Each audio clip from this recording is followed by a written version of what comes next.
আজিৰ পৰা অৰুণাচলৰ বিৰুদ্ধে টিএমপিকে সৰ্বাত্মক অৱৰোধ পুৱা 5 বজাৰ পৰা অনিৰ্দিষ্টকাললৈ অৱৰোধ ঘোষণা টিএমপিকে অসমৰে অৰুণাচললৈ সকলো যান বাহনৰ চলাচলত বাধা সমান্তৰালকৈ আজি 9টা সংগঠনৰ 12 ঘণ্টীয়া ধেমাজি জিলা বন্ধ ঘোষণা মিংমাং পদ্ধতিত নিৰীহ অসমীয়াৰ ওপৰত গুলীচালনাৰ বিৰুদ্ধে প্ৰতিবাদ গুলীচালনা কৰা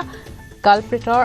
শাস্তি নোহোৱা পৰ্যন্ত অৱৰোধ ঘোষণা গুলী চলোৱা অৰুণাচলৰ আৰক্ষীৰ বিৰুদ্ধে আইনী ব্যৱস্থা লোৱাৰ দাবী 9টা সংগঠনে আহ্বান জনোৱা ধেমাজি জিলা বন্ধৰ সৰ্বাত্মক প্ৰভাৱ এজেৱাইচিপি কেএমএছবিৰ লাচিত সেনা টাইপাকে ধৰি 9টা সংগঠনৰ বন্ধৰ আহ্বান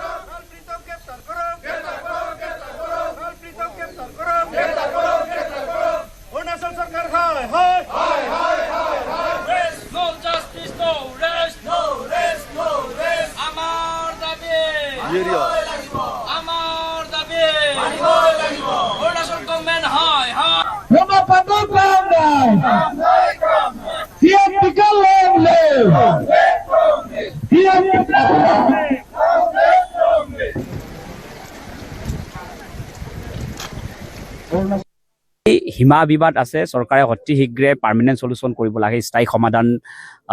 শান্তিপূৰ্ণ স্থায়ী সমাধান আমি বিচাৰিছো আৰু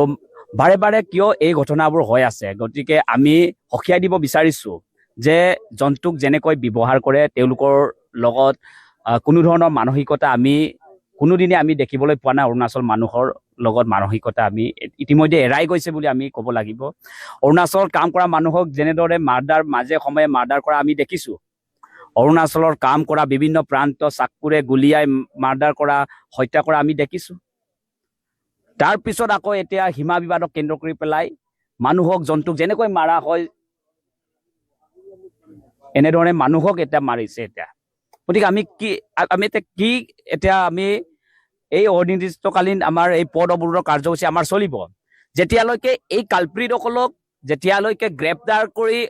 অসম পুলিচক যেতিয়ালৈকে গতাই নিদিয়ে তেতিয়ালৈকে আমাৰ এই পদ অৱৰোধৰ কাৰ্যসূচী আমাৰ চলি থাকিব কোনো পধ্যে এইবাৰ হেৰি দিয়া নহ'ব